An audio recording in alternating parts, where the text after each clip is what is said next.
हरे कृष्ण। तो आज के श्लोक में कुंती महारानी कह रही हैं, अपरे वसुदेवस्य देवक्याम याचतो भेगार, कि अपरे का मतलब है दूसरे प्रकार के लोग हैं। बैठो बैठो बैठो, आप उठेंगे सब उठेंगे, आप बैठो, आप सुने तो सब लोग सुनेंगे। अपरे वसुदेवस्य देवक्याम याचतो भेगार, तो दूसरे प्रकार के लोग हैं ऐसा कहते हैं। तो भगवान तो जा रहे हैं द्वारका और विदा ले रहे हैं सबसे, पांडवों से, कुंती महारानी से विदा ले रहे हैं। लेकिन कुंती महारानी ऐसे समय में भगवान के संबंध में क्या बता रहे हैं।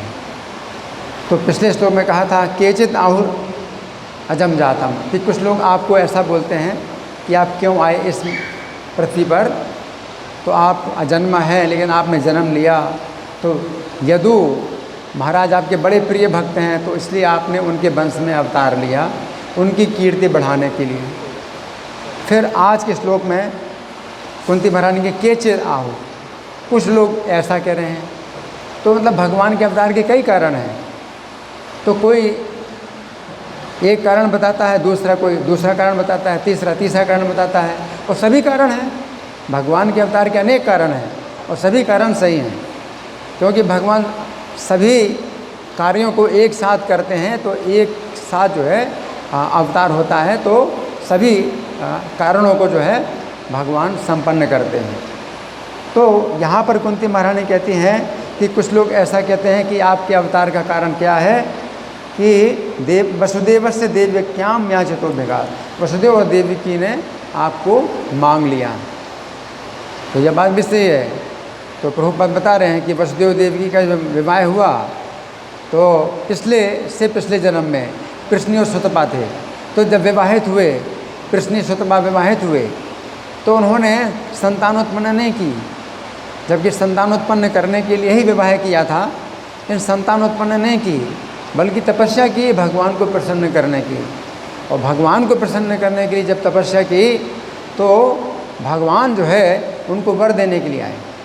जब भगवान वर देने के लिए आए, तो उनके अंदर इच्छा हुई कि इनके जैसा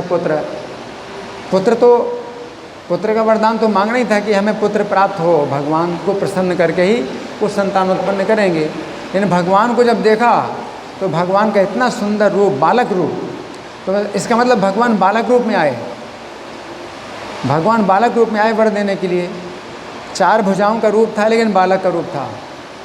तो 4 भुजाओं का रूप था, तो भगवान हैं अपनी ये पहचान बता रहे हैं कि मैं वर देने के लिए आया हूँ। लेकिन बालक रूप में आए, तो भगवान पैदा कर सकते हैं, लेकिन पुत्र पैदा नहीं कर रहे हैं, मुझे प्रसन्न कर रहे हैं, तो मैं इनका पुत्र बनूँ। तो जब भगवान की पहले इच्छा होती है, तब भक्तों के अंदर इच्छा होती है। तो भगवान की इच्छा हुई इनका पुत्र बनने की, इसलिए भगवान छोटे बालक के रूप में वर देने आए।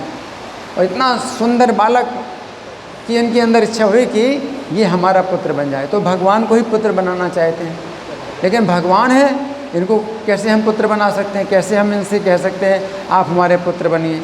बड़ा संकोच लगा। तो इस संकोच के कारण उन्होंने कहा आपके समान पुत्र चाहिए। और भगवान को भी संकोच लगता है कि वे कहें कि हम तुम्हारे पुत्र बनना चाहते हैं, भगवान को भी संकोच है।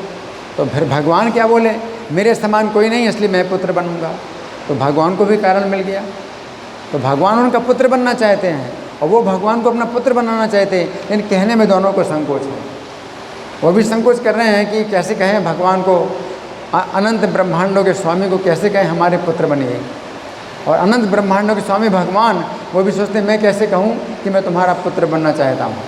तो जब उन्होंने कहा आपके समान पुत्र चाहिए, तो भगवान ने कहा तो मेरे समान तो कोई है ही नहीं, तो मैं ही पुत्र बनूँगा। तो ये तरीका है। तो भगवान की इच्छा होती है, इसलिए भगवान स्वयं जब जन्म लेते हैं कारागार में, तो 4 भुजाओं का बालक, छोटा सा बालक है जो जन्म लिया है, बिल्कुल छोटा सा बालक है, इन 4 भुजाओं का बालक है। और सब वस्त्र धारण किए, आभूषण धारण किए, ये बालक। और भगवान कहते हैं मैं इसी रूप में आया था तुमको वर देने के लिए। और भगवान कहते हैं मैंने इसलिए तुम्हें ये रूप अपना दिखलाया है कि तुम्हें याद दिलाएं कि मैंने आपको जो है ये वर दिया था, और अपना उस जो है वचन को पूरा करने के लिए मैं ही आया हूँ। आपने जो है जिसको मांगा था पुत्र के रूप में, मैं वही हूँ।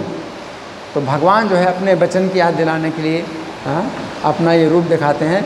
देवकी कहती हैं कि आप ये रूप मत दिखाइए अपना, आप अपने इस रूप को स्मरण करिए, क्योंकि इस रूप में आपको जो है देखेंगे सब लोग तो जो है बड़ी एक प्रकार से उपहास की बात हो जाएगी कि कारागार में देवकी वसुदेव जो है बंद हैं और भगवान ने जन्म लिया है, तो भगवान की भी जो है एक प्रकार से मान हानि होगी, भगवान का भी महत्व घटेगा।